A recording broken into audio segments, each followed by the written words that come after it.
love to hand it over to Haidai and open the mic. If you guys want to share just what your ideas are, what you're thinking. I know you've already met a few times, so let's I'll be taking some notes as well in the doc so that we can keep it all together. But I'm gonna just open the floor. Can I start by saying Om Swastiastu to everyone, which is a very basic, mantra for them to say hello, and take us through kind of like some sacred movement real quick, just to tune us all into the same energetics. And then it would be nice for us to, and that'll be my contribution to start this. Is that okay? Beautiful. We love that. Om Swastiastu. Om Swastiastu. Yeah. Okay. So I'll explain you. You know how like the Balinese, they put flowers up on top of their ears as they're praying. You often will see this. They're praying. Well, if you took that beyond just the offering to their these energy point, and now these are neurovascular points that we put our hands to it. So everybody put these three fingers right up above the ear, and just take a moment, or actually 3 deep breaths in the nose and out to the mouth.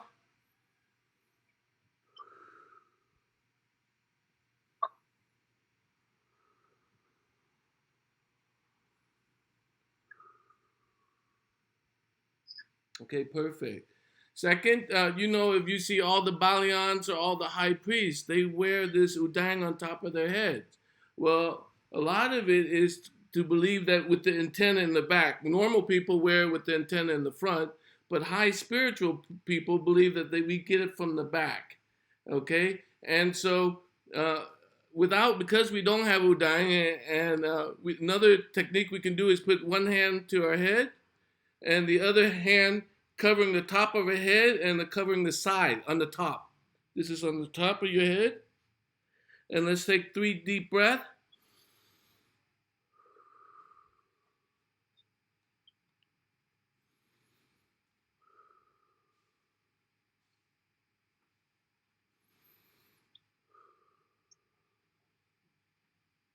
Okay, next we take the hand that's on top of our head and we'll put it in the back of our head to where we're supposedly receiving the energy. This is where all the high priests have their antenna. And it's just to connect to that energy point and do 3 more breaths.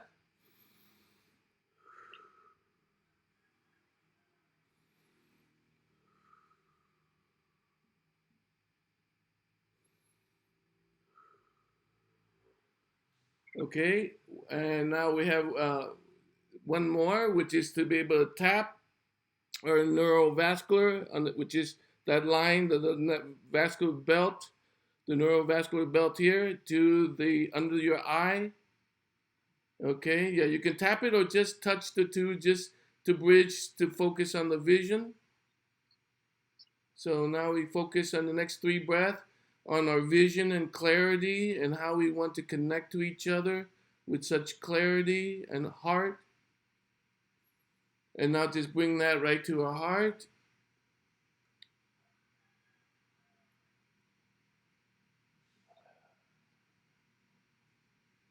Okay. Om Shanti Shanti Shanti.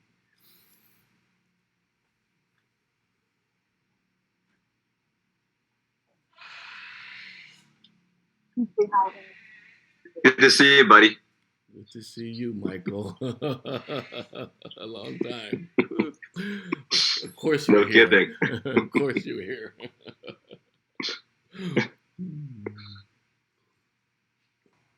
Haidai. Ellie. Yeah, Come on, that's I just part of your wanted to culture. add. Oh. Okay, Robert, you want to go ahead? Yeah. Okay. Yeah, I just want to add, because I run a yayasan called Global Banjar International here since 2011, and Banjar is their local village. And right now, this last year, my office for our Banjar is moved into the Puri Payangan, which is the spiritual Puri, the bread box of the Bali culture.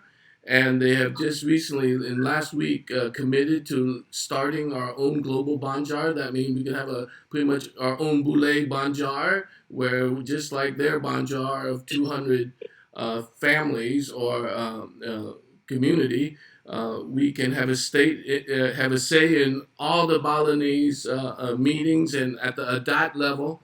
So that's some of the stuff that I'm doing. But so to be able to take some of the great ideas that you guys have, with, from the gate, from the different food, from the food and drinks, and even the environmental stuff, which I think is really important, like having a project that is environmental. Um, and that's why I suggested the idea of doing a monthly, because during these monthly, instead of spending the money and doing this one video, which is like a hit and miss and video, is that we have these monthly where we're integrating into their culture and we're sharing with their artists and we're digitizing the exchange and we're just keeping the social media going, and that we spread this out, because a lot of the regeneration concern that I have for in supporting Bali Bloom from where I have been with the Balinese is how do we translate a lot of these 3D concept, which Robert is very in tune when he shared with me his 3D, 4D, and 5D ascension work.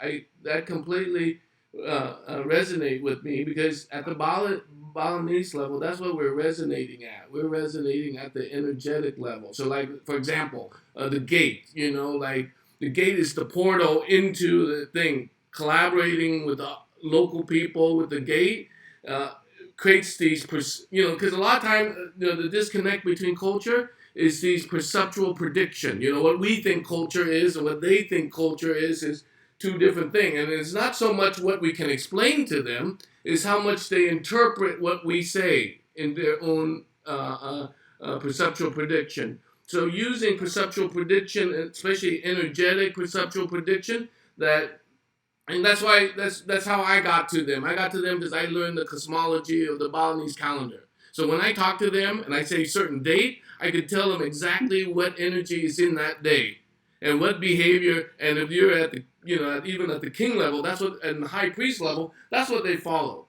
They say, okay, if I'm talking to you, a couple days ago, it's Tupac Landup, and I know exactly what that energy is.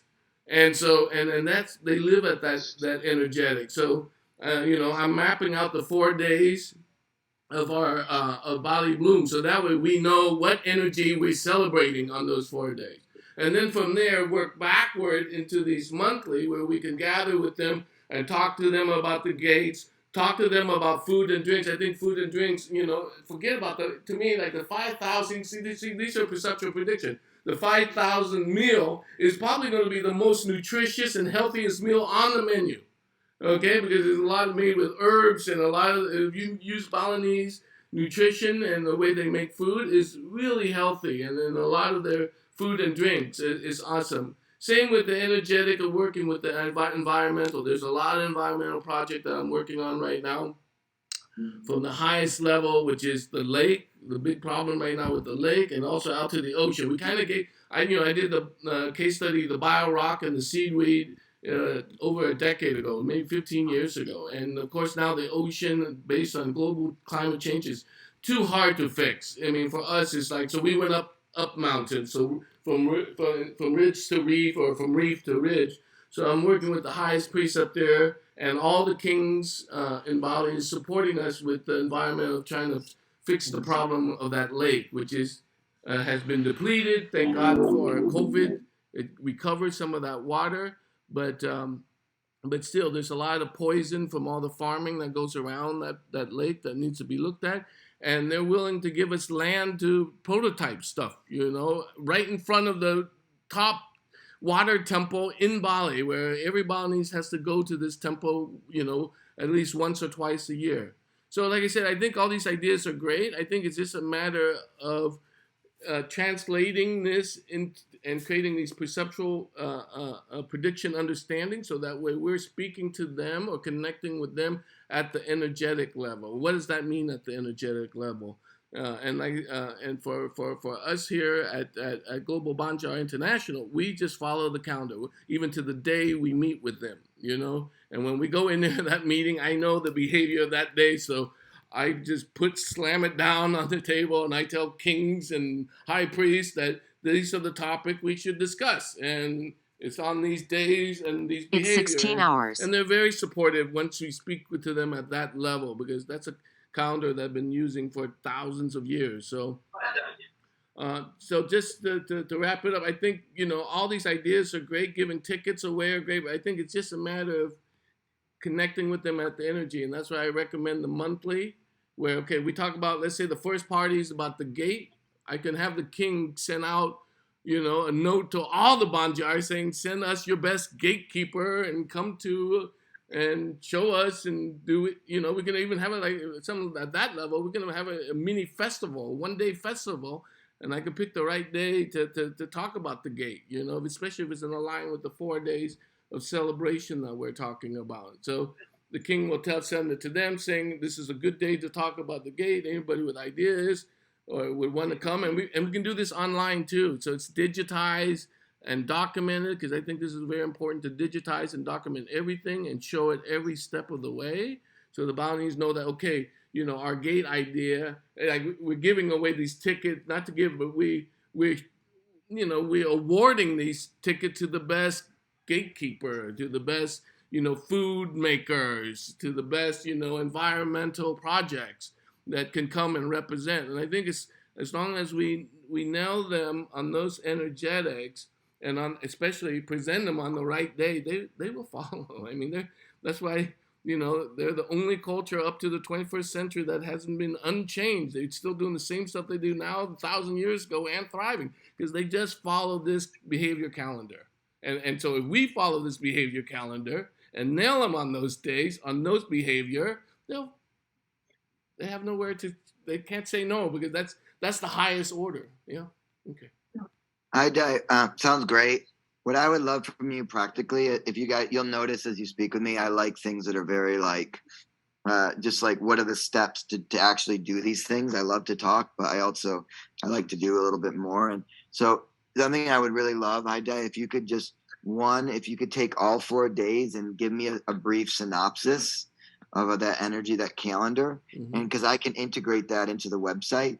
Okay. And talk about each day. Okay. That's one thing. The second thing is, I really think we need to do what you're talking about, which is let's try to get people from Bloom and use whatever we have to actually get people out there to make a positive impact and be part of this. So can you schedule something for January, February, and March? I would say once a month. It can be part of what you're doing. And let's just schedule the dates. Even if you're not exactly sure what we're going to do, let's just get it on the calendar and let's work towards that. So that, we're not just talking, we're doing, right? I think that feels really important to me. I feel like and then the other thing is, I'm hearing that if we make like a join us video, so Robert will kind of work on a join us video and script that, and then Casey and I will figure out how to record that, and we'll do our best. And usually what I do is I try to do things that are get it done and then upgrade it. So like our onboarding messages, it's okay, but it's done, because what I don't like I found that making things really perfect gets in the way of it getting done, and it just gets dragged on, and then we're like really far behind and stressed out. So maybe Casey and I, once Robert gives us the script and we all feel good about that, we can kind of record it with some decent mics and etc. And then later on we can always upgrade it either a few weeks from now or whatever. That way we can get something out there. And it sounds like Petra went off, but we can get it to her. Sounds like all of you guys have some places that we can get that out to.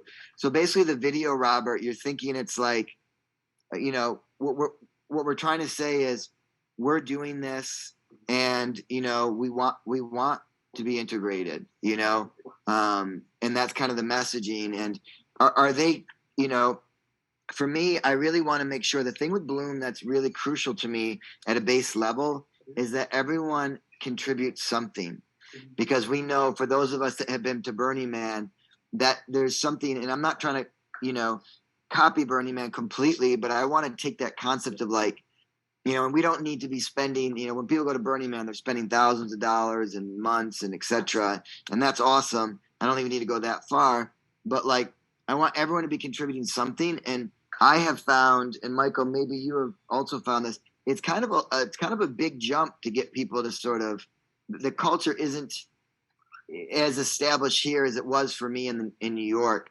So that's the important part, is like, how do we invite people to join us to contribute something?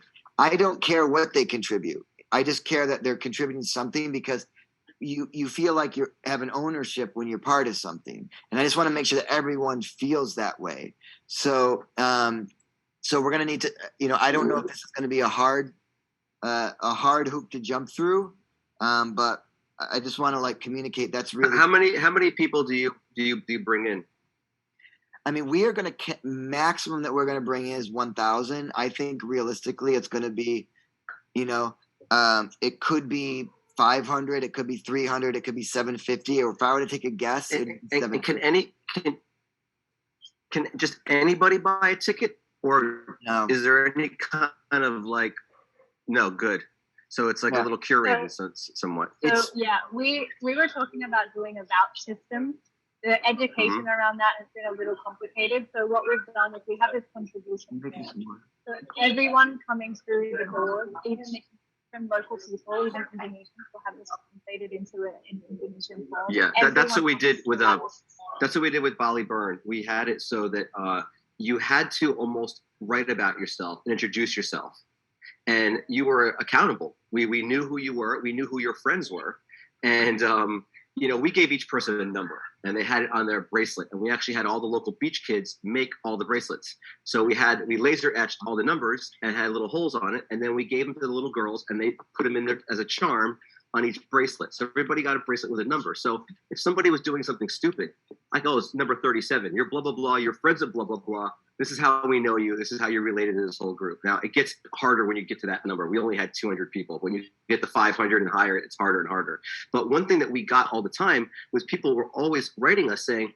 can I do this? Can I bring this? I don't need any money. I just want to set up my little pop-up and do this thing. I'm gonna read cards. So I found, to answer your question, Joe, I found that a lot of people were willing to like come and do their own thing. And they didn't want anything. They wanted a ticket, but they didn't want money to do their thing, I mean that gives me a lot of hope, because it seems like you've done it and it worked, right?